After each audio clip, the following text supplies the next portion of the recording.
son los que se pega a los metales. Bueno, los polifenoles tienen la gran ventaja de que se pueden adherir a otros compuestos, como pueden ser proteínas, moléculas, otros materiales metálicos a través de diferentes enlaces, que pueden ser covalentes o no covalentes. Y bueno, otro de esos beneficios de los polifenoles es que además, por ejemplo, si en un material si se utiliza en células, por ejemplo, con por ejemplo, en nanopartículas que están recubiertas con extractos orgánicos que en particular tengan polifenoles, lo que va a ayudar, estos compuestos van a ayudar a que haya una mejor, a que las nanopartículas se introduzcan de mejor manera en los tejidos. En particular, hay dos compuestos que ayudan en este proceso, que es el ácido canínico y este otro que no me acuerdo su nombre en español. Bueno, estos, como ya les mencioné, se utilizan en nanopartículas. Ahora, en particular, las nanopartículas, en este caso de magnesita, tienen otras aplicaciones, no solamente en lo que les voy a hablar, que es impactoría magnética, sino que además estas se han utilizado con otros fines. Por ejemplo, en la investigación de otros agentes antibacteriales, además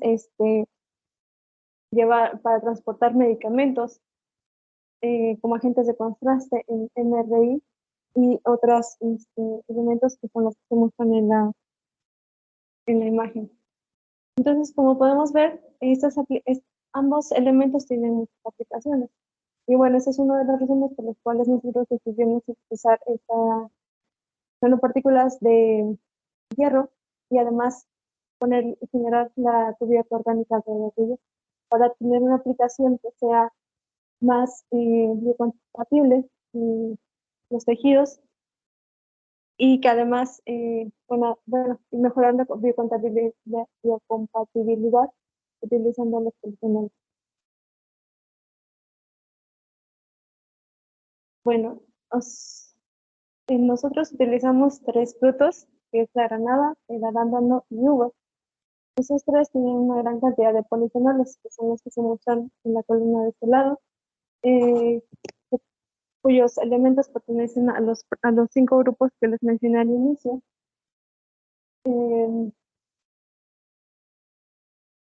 Y los compuestos principales que contienen estos son las estructuras que se pueden ver en medio, donde como les mencioné antes, los grupos las estructuras que nos interesan son los que tienen grupos OH.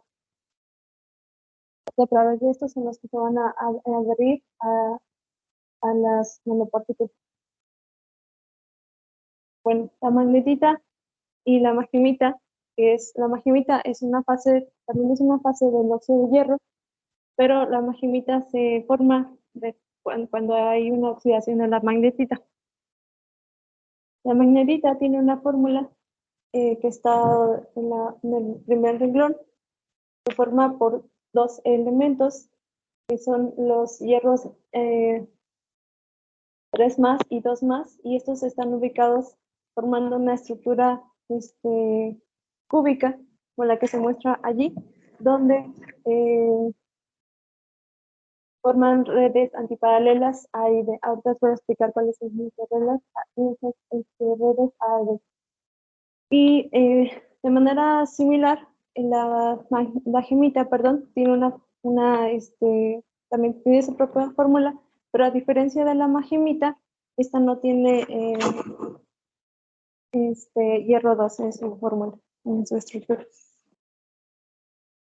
Bueno, de los beneficios que tienen estos elementos son que tienen propiedades magnéticas. Al tener propiedades magnéticas, pues pueden ser dirigidas de diferentes maneras, tienen una baja toxicidad y tienen una buena biocompatibilidad. Bueno, a lo que me refería con las redes antiparalelas son las estructuras que se forman con los átomos de hierro 2 y hierro 3, forman estructuras octaédricas y tetraédricas, que son estas que se muestran aquí. Esta es una estructura octaédrica y la otra es una estructura tetraédrica. Y mediante la formación de estas son las que se forma la estructura anterior. Bueno, ¿y por qué menciono que queremos sintetizar nanopartículas? Bueno, las nanopartículas de magnetita que nosotros requerimos para la hipertermia, se requiere que estas sean superparamagnéticas. Para esto se requiere que las nanopartículas tengan un cierto diámetro. Sabemos que los materiales, bueno, en particular algunos materiales magnéticos, cuando están en cierto dominio, en cierta región de cierto tamaño, pues generan en su interior multidominios, ¿no? Pero si vamos reduciendo el tamaño, se forman monodominios. A nosotros nos interesa este rango, que es en el que las nanopartículas se vuelven superparamagnéticas, donde ya no hay campo coercitivo. Entonces, por eso es que buscamos que sean nanopartículas debajo de 30 nanómetros.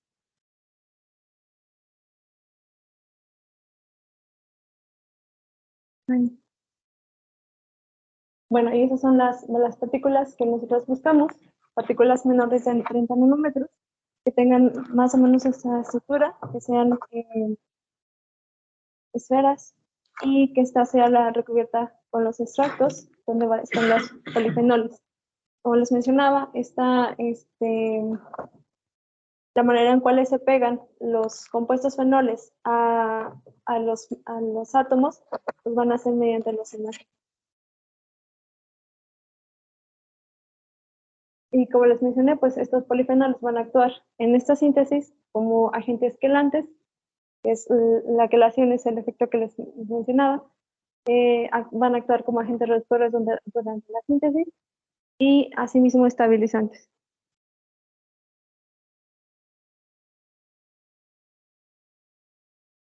Bueno, el método de síntesis que yo empleé es el método de coprecipitación con algunas modificaciones.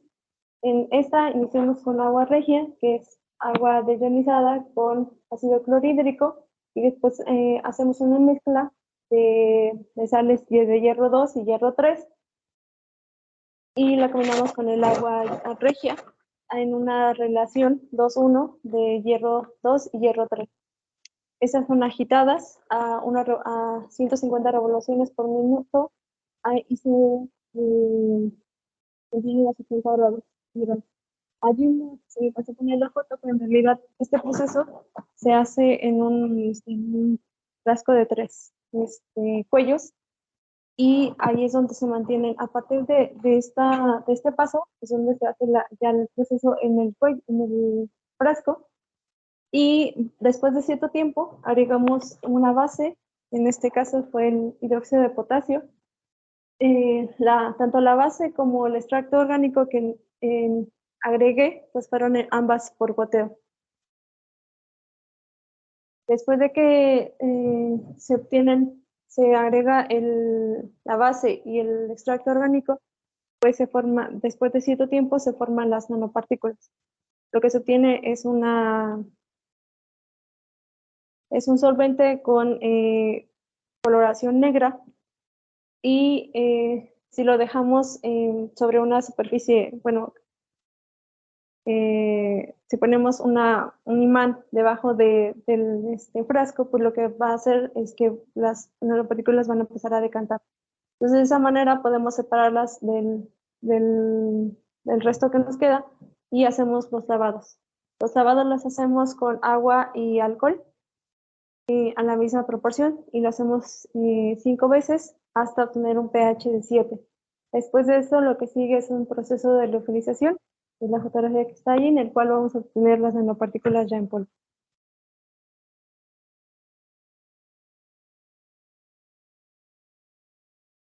Y esa es una imagen de las nanopartículas que obtenemos, y esas son las nanopartículas que están en este líquido dispersas en agua, y este es un imán que le estamos acercando y vemos que son magnéticas, una manera rápida de ver. Bueno, ya que obtuvimos las nanopartículas, pues lo que sigue es hacer la caracterización. Lo primero que nos fijamos es que realmente estemos obteniendo magnetita. Eso lo hicimos a través de rayos X, donde tuvimos este patrón. Este patrón nos está indicando que tenemos un material con estructura cristalina y esos 6 picos, la ubicación de esos 6 picos corresponden a lo que se tiene en la literatura reportado para la magnetita. Además, utilizando la ecuación de Scherer, podemos obtener el tamaño de partícula de nuestro material. Para eso utilizamos el pico principal, que es en 311. Y bueno, esos son los espectros que obtuvimos para cada una de las síntesis.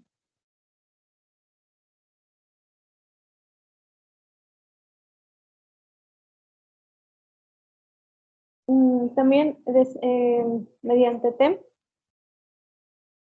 observamos las nanopartículas pues para determinar si se estaba formando la cubierta orgánica.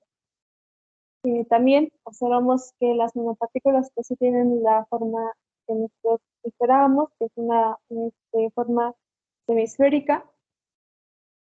Dado que son magnéticas, pues forman estos pequeños aglomerados. Y esta parte que se ve aquí, como coronita, esa es la república orgánica que se está creando en las nanopartículas.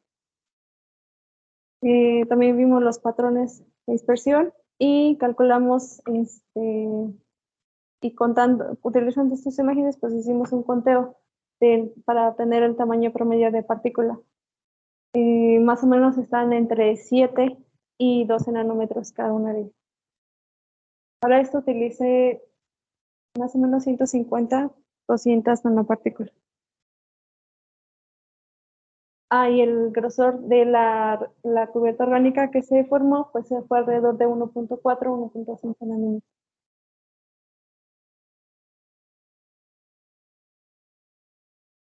Hay algunos parámetros que identifican a la magnetita, como es el parámetro de red, que es lo calculamos, y es muy cercano. Aquí se me pasó, me disculpa, se me pasó de poner el parámetro que tenía reportado, pero en general está muy cercano a lo que nosotros obtuvimos para cada uno de esos. Bueno, otra manera que podemos identificar y corroborar que se formó la cubierta orgánica alrededor de las nanopartículas es mediante IR, la espectroscopía de infrarrojo. Hay dos picos principales. Bueno, hay uno, perdón, en particular que nos interesa, que es alrededor de 536 nanómetros. Este pico, que es el que está de este lado, ese es un pico característico de la magnética, que nos da la información sobre eh, eh,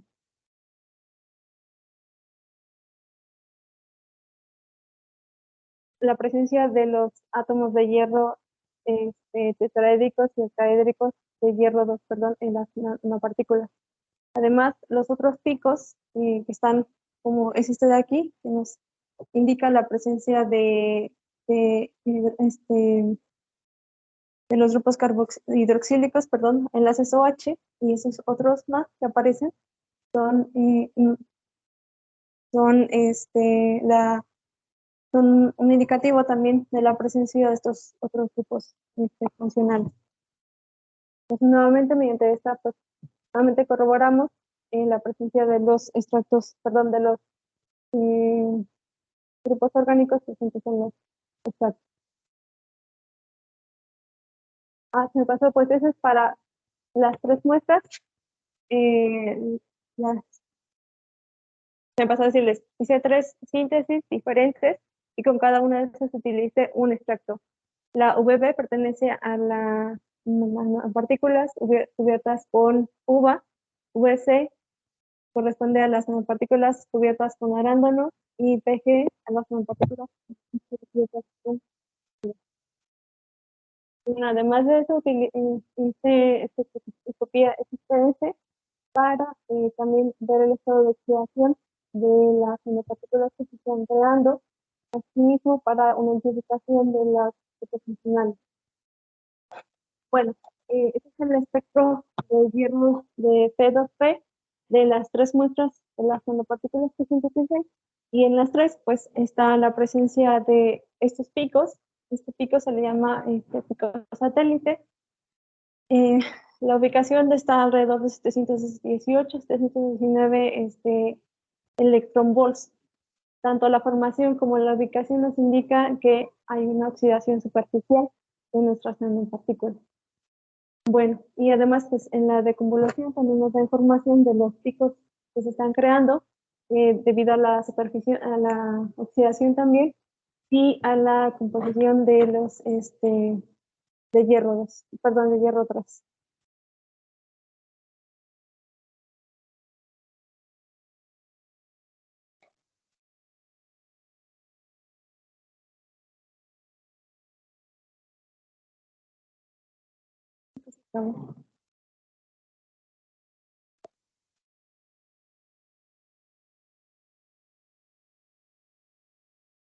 Ah, ya, perdón. También mediante, bueno, analizando el espectro O1S y C1S correspondientes al carbono y al oxígeno, también notamos una modificación de los picos que generalmente se obtienen para la magnetita. Hay una formación de pequeños como jorobas, y bueno, en esta no se puede mostrar tanto, y en este caso, por ejemplo, se nota un poco más. Haciendo una deconvolución de estos picos, también nos da información de grupos funcionales que están presentes en estos elementos, en carbono y oxígeno. Mediante una deconvolución en ambos espectros, pues obtenemos la misma información. Nuevamente corroboramos la presencia de los grupos funcionales.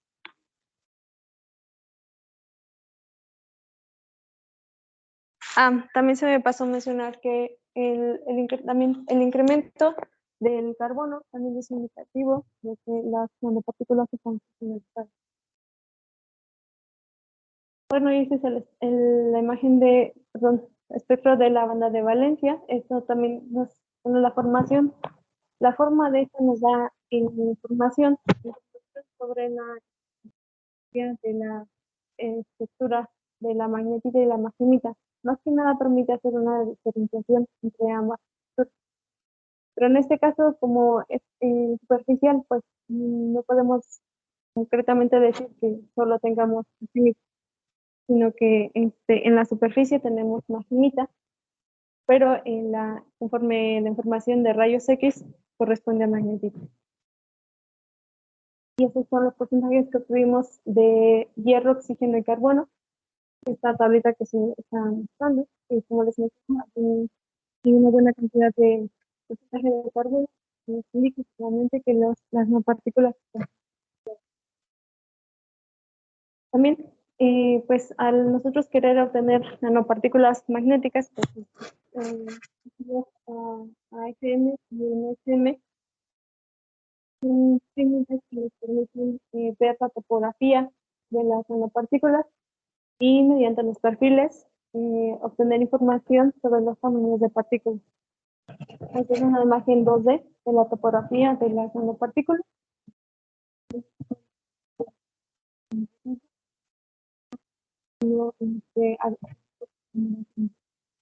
El perfil obtenemos los tamaños.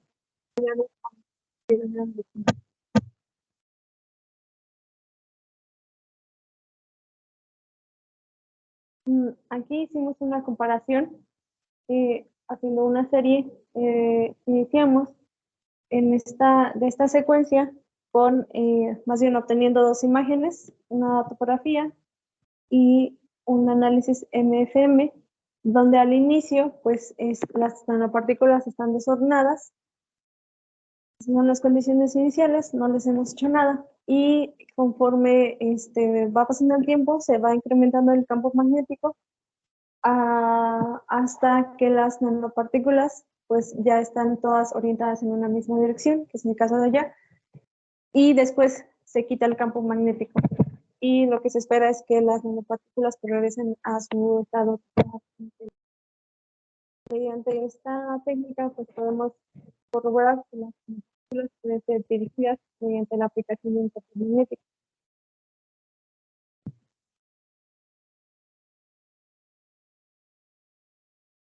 También del análisis, haciendo uso de la imagen de acá, de MFM,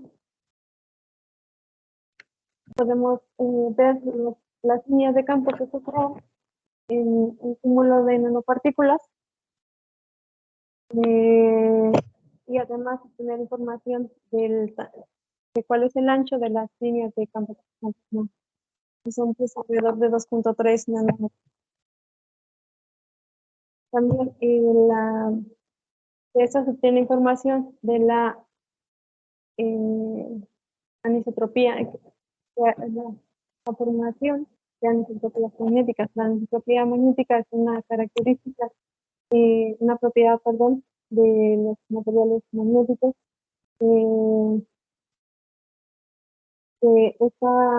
Esta propiedad, bueno, esta propiedad, dependiendo de la dirección a la cual se esté midiendo una cantidad, pues dependiendo de la dirección en la que se mida, pues va a tener una variación. Bueno, y ya que determinamos las nanopartículas, corroboramos que son nanopartículas de magnetita, obtuvimos sus tamaños de partícula, hicimos la caracterización y determinamos que los grupos funcionales están presentes y que son magnéticas nuestras nanopartículas, pues lo que seguía era el objetivo principal de este trabajo, que es hacer hipertermia magnética. La hipertermia magnética es uno de los tratamientos opcionales contra células cancerosas. Lo que se hace es aplicar un campo magnético en los materiales magnéticos y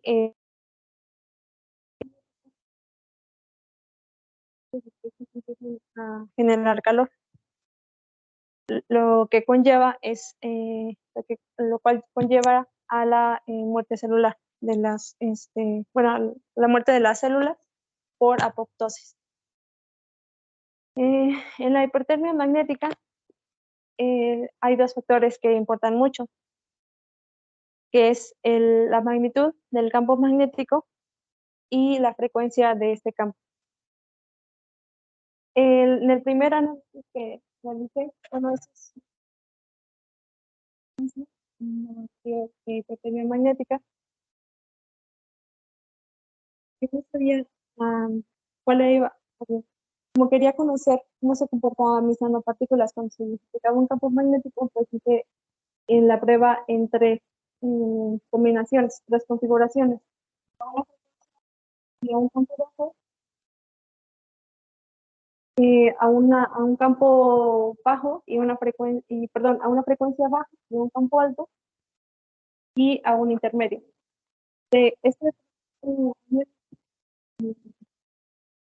me di cuenta que el, el calor, las nanopartículas que generaban, que calentaban la configuración a una frecuencia más alta. Conforme era más alta la frecuencia, pues las nanopartículas alcanzaban temperaturas más altas de una manera más rápida.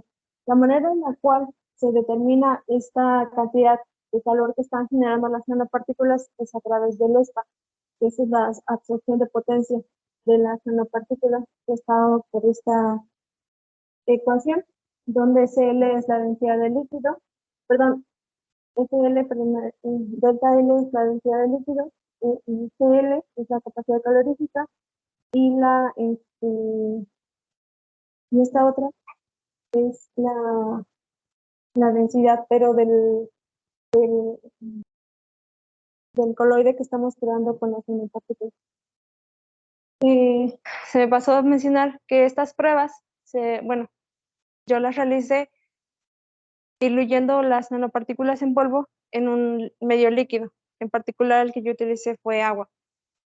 En un mililitro de agua agregué 5 miligramos de nanopartículas en polvo. Estas se sonicaron y después se aplicó el campo magnético en condiciones de vacío para obtener un sistema adiabático. La medición se realizó alrededor de 1 minuto, en las cuales las nanopartículas, pero antes de la medición, bueno, la medición se realizó primero dejando que las nanopartículas llegaran a un estado de equilibrio, su temperatura estuviera en estado de equilibrio, que era más o menos en los 20-21 grados centígrados. Cuando alcanzaba este estado de equilibrio, entonces se aplicaba el campo magnético y se dejaba alrededor de 1 minuto, y en ese tiempo, pues la aplicación del campo magnético lo que hacía era que las nanopartículas, mediante ciertos mecanismos, pues empezaran a generar el calor. Y en aproximadamente 1 minuto llegaba a aumentar, pasaba de los 21 grados, llegaba a pasar, de los 21 pasaba hasta los 30-31 grados. Y se podía dejar más tiempo para llegar a los 40, 45, 50 grados centígrados, que es en realidad, bueno, en particular para la hipertermia magnética, el tratamiento de hipertermia se realiza, la muerte celular ocurre más o menos en los 42 grados centígrados.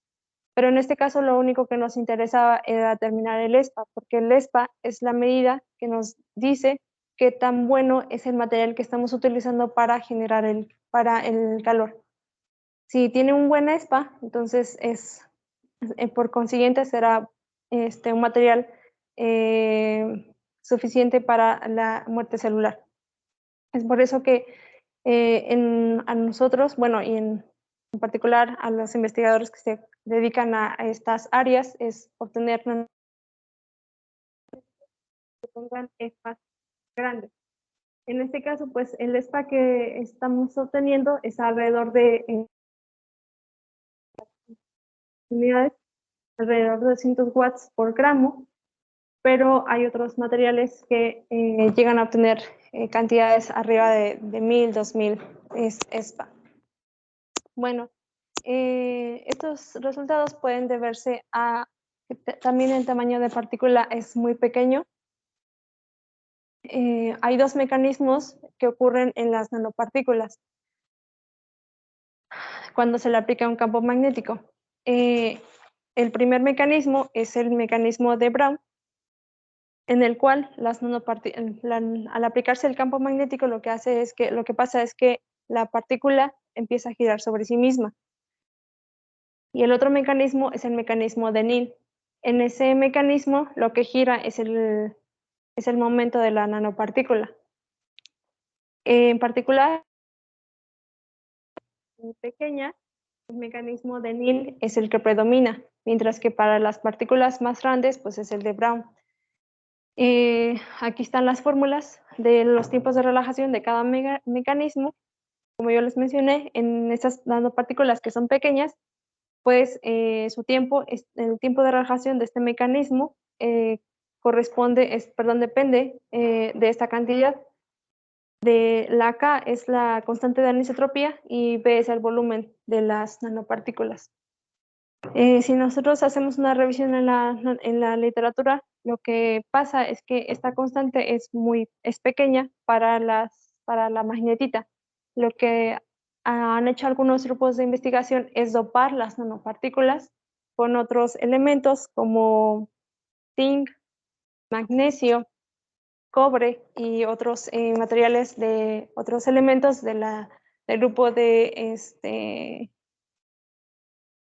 la tabla de los elementos de transición. Estos hacen que la anisotropía se incremente y entonces obtengan ESPAs más grandes.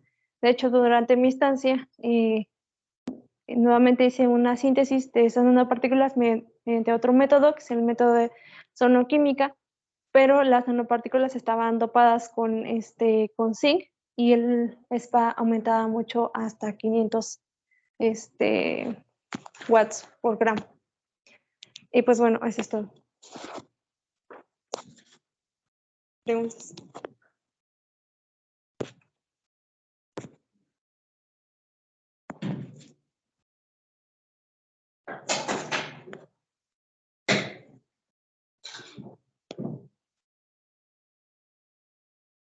Bueno, vamos a empezar con la sesión de preguntas. Si tiene alguien una pregunta en línea, por favor, hágamelo saber. Ay, Saco. Bueno, vamos a iniciar con Saco. A ver, permítanme dejar Saco.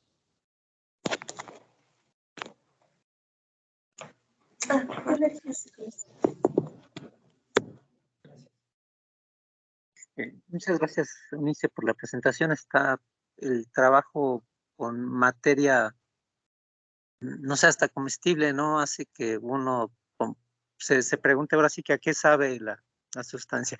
Pero, eh, ¿qué elementos utilizaste del fruto para hacer las extracciones o son compuestos comerciales? Se hizo con el fruto fresco, pues estaba lavado nada más con agua desionizada y era un extracto como de licuadora. Órale. Sí, y el líquido es el que se adicionaba en la... En este mismo sentido, los compuestos fenólicos de interés, ¿en dónde se encuentran principalmente? En la cáscara, okay. la cáscara y en las semillas. Oh. Aquí bueno, se molió pues toda la fruta y ya solamente el líquido que salía, que quedaba, era el que se adicionaba en la fruta. Okay. Y ¿hubo algún tipo de caracterización de compuestos orgánicos de lo que quedaba sobre la nanopartícula? Bueno, ¿es posible hacer esa caracterización? De los compuestos que quedan, Orgánicos. Ajá. son los grupos funcionales carboxílico y hidroxílico, que son los OH y COH. Esa caracterización se hizo con El XPS. XPS, el espectro de carbono y de oxígeno. Estos picos que se notan de la acumulación, la posición de estos picos son los que nos dan información de los grupos funcionales. Esa es una parte. Y también en rayos X, perdón, por infrarrojo, también esos picos, esas escribanas que desaparecen en la posición en la que nos da información de los mismos grupos funcionales, los grupos de los compuestos fenólicos. Ok. ¿En qué otro tipo de aplicación industrial ahorita están teniendo estos compuestos fenólicos? Por sus propiedades que les mencionaba al inicio,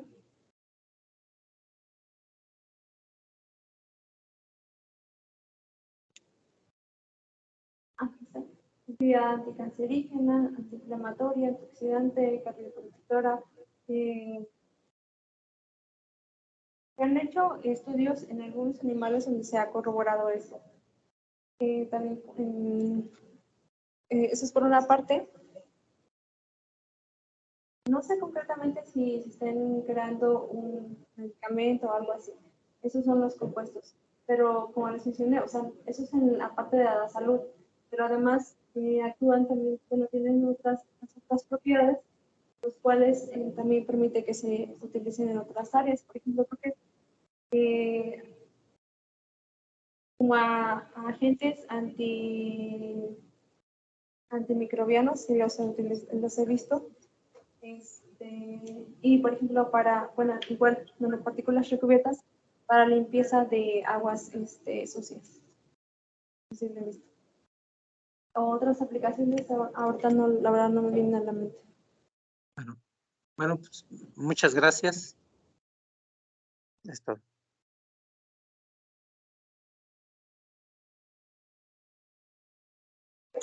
Sí, yo tengo preguntas que es muy interesante el tema. No sé si puedes ir a la diapositiva de difracción. Tienes tus patrones de difracción.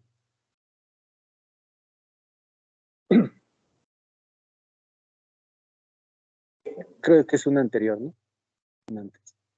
Ahí. Ahí en los picos característicos se puede observar, por ejemplo, en la Granada, ¿no? Ujú. Que hay un pico por Sí, veintitantos. más o menos 27. Exactamente. Y eso me intriga un poco, o sea, más o menos sabes por qué. Nosotros pensamos que es debido a algún resto que nos está quedando de la nada. Que este pico no solamente nos salió a nosotros, también en la literatura de síntesis de otros nanopartículas recubiertas de granada, también les aparece ese pico. Entonces puede ser que, más bien, nosotros lo asumimos que es debido a la granada. Ok, ok. Y sabes, bueno, está bien. También otra pregunta que tengo, Adelante. más técnica, es si sabes a qué temperatura es el tope de tus materiales. Si los has probado así Yo no, ajá, en el calentamiento donde induces a través de la frecuencia ¿cuál es el y tope? ajá, Ah, si sabes si existe algún tope o ya depende de los factores, ¿no? De frecuencia y de... Sí depende de los factores, pero me parece que sí hay un tope. Em, También de las fórmulas, me parece que anda como, es debajo de los 100 grados, Ah, como por ok. los 50, 70 me parece. Ah, Anda ok. el tope. Sí, de hecho es una curva así. Ah, perfecto. Porque en la gráfica que ponías, Ujú. apareció un factor que no me acuerdo cómo se llamaba, que está, ah, exacto, el SPA, ¿no? El Ujú. famoso SPA, que está en sí relacionada con los watts, ¿no? Ujú. De absorción. Entonces, mencionabas que hay unos materiales que están por los 500, más o menos. Sí. ¿Esos materiales, sabes a qué temperatura rondan? Eh, Cuando aplicas el campo magnético, puedes jugar con esas configuraciones de campo magnético y frecuencia.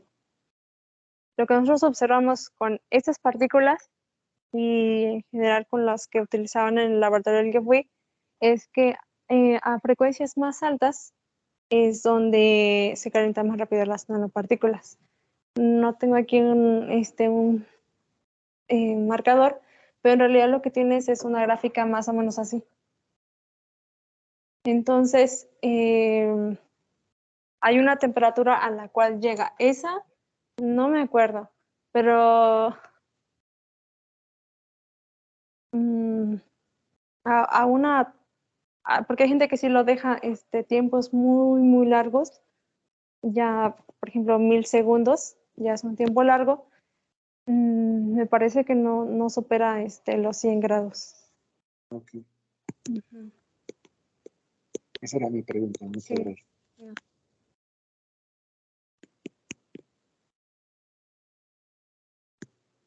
Vamos a ver si tenemos preguntas en línea. Iván, ¿qué pregunta?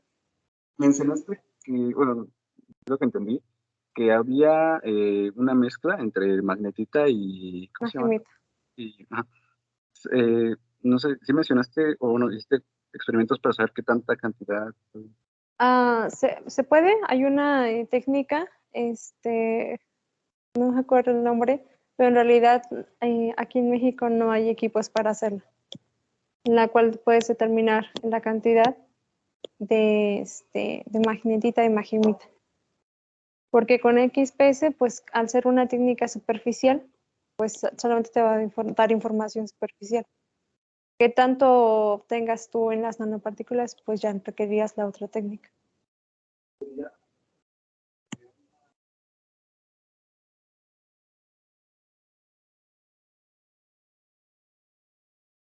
No, en realidad, ambos compuestos, bueno, ambos la quelación. Bueno, más bien los polifenoles, la quelación se puede hacer con ambos elementos. Entonces, y ambos tienen casi las mismas propiedades, la biocompatibilidad, la baja toxicidad. Entonces nada más es como por hacer una distinción, si lo quieres ver así, pero en realidad ambas tienen su aplicación en esto. Me parece que sería en el caso de la magnetización de saturación, ahí sí cambian los valores. Por eso decía, si para lograr que fuera más, que se indujera, bueno, que se induciera más lo que es el calentamiento por magnetización, ¿cuál sería mejor? Mira, el calentamiento, bueno, esta cantidad depende de varios factores, o de muchos factores. De hecho, puedes aumentar esta constante de anisotropía, por ejemplo, dopando, haciendo las nanopartículas más grandes. Yo las nanopartículas que utilicé son muy pequeñas en comparación con las que se utilizan en el laboratorio donde fui, por ejemplo, donde allí las nanos que utilizan son entre 20 y 40 nanómetros. Entonces ya son igual, son esos tamaños. También como cambia el régimen, ya importa esta cantidad. Entonces ya este se vuelve más importante y se obtienen espas más grandes. También depende, algo que se me olvidó mencionar, es que yo les comenté que estas mediciones se hicieron en agua, pero pero estas mediciones se pueden hacer también en otros elementos, como es el tolueno, como es ay, se me fue. Bueno, se puede hacer en gelatina. Yo hice unas en gelatina. ¿Por qué gelatina? Porque su composición simula muy bien al tejido celular. Entonces, esa es una manera de ver qué tanto va a calentar, por ejemplo, allí, ¿no? Esos resultados ya no se los mostré aquí, porque ya iba a ser mucho, pero allí ya, dependiendo también del material o del líquido o elemento que estés utilizando, pues va a importar esas contribuciones. Por ejemplo, en gelatina o en compuestos similares, donde no se puede hacer una rotación, pues la que va a importar es la de NIL, la contribución en NIL. O sea, son muchos factores que importan.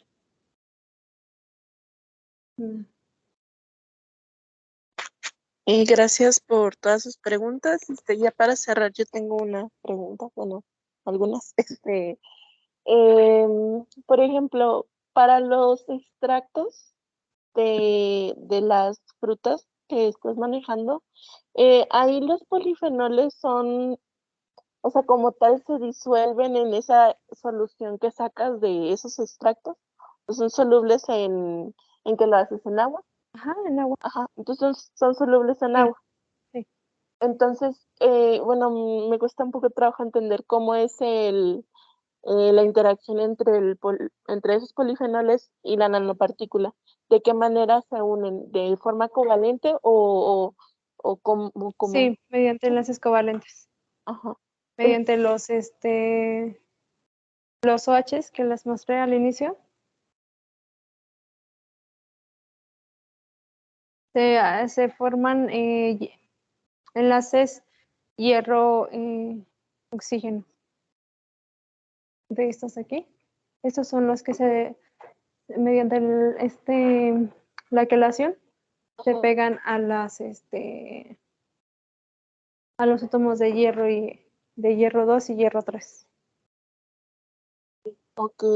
Y por ejemplo, ahí, ¿tendrías alguna manera de estimar cuántas moléculas están rodeando o sea, más o menos como se le conoce como grafting density, o sea, densidad de injerto? O sea, ¿hay alguna Sí. manera de saber? O en tu extracto, o sea, qué tanto la superficie se está rodeando de esos compuestos, de esas moléculas? Lo que se podría hacer nada más es como una aproximación, utilizando el tamaño de la recubierta que se está formando. En este caso, pues son nanopartículas de menos de 10 nanómetros y su cubierta que se forma es de alrededor de 1.5 nanómetros. Entonces, eso se podría hacer, pero concreto de cada uno de estos, A lo mejor mediante HPLC me parece que sí se puede, pero creo que es una técnica cara y Sí. aquí creo que casi no hay, además es difícil. Sí, bueno, porque eso es importante ya a la hora de que entran a la célula, ¿no? O sea, qué tan cubiertos están para interaccionar con la capa externa de la célula y poder entrar para hacer la acción de la hipertermia, bueno, según llegué a ver en algunos reportes. Em, eh, en el XPS, Ajá. ¿me puedes enseñar la diapositiva, por favor?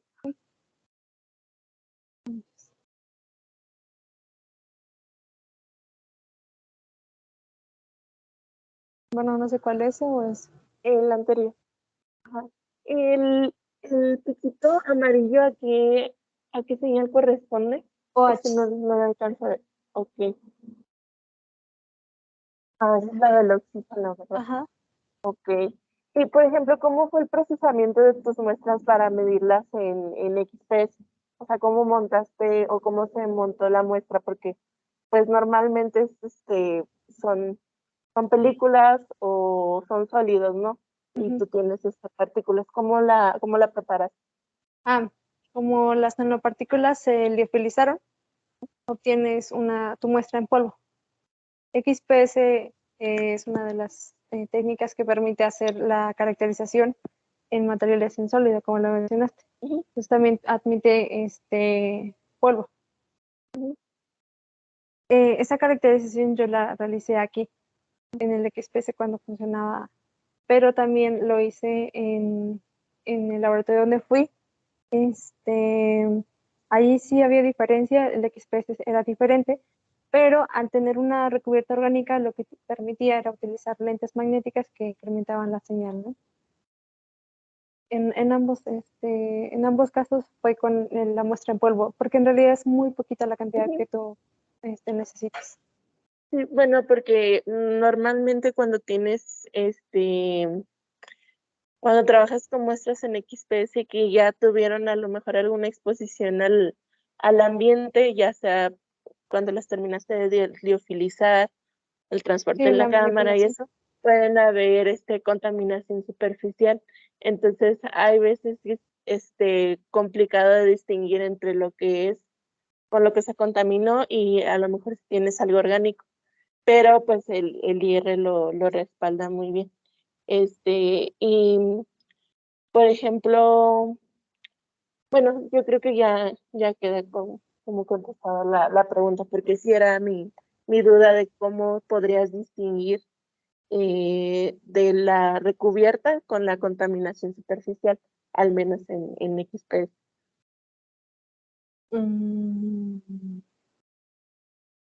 Nosotros, bueno, no en estas, pero sí hicimos con otras, como lo bien lo mencionas, la manipulación, la simple manipulación genera oxidación. En otra síntesis que también realizamos con también polifenoles, llevamos la muestra inmediatamente después de la liofilización y allí no había oxidación. Ah, muy bien. El pico que salía acá, el pico satélite, ya no estaba. Entonces, ahí asumimos que pues también la manipulación tiene mucho que ver, porque estas sí tarde días en mandarlas. Sí. Ok, bueno, pues por mi parte sería todo y creo que ya no tenemos preguntas en línea. Entonces, con eso damos por terminar el seminario. Muchas gracias a todos por su asistencia y nos vemos dentro de 2 semanas, ¿no? Me parece. Sí, nos estaremos enviando la invitación. Muchas gracias.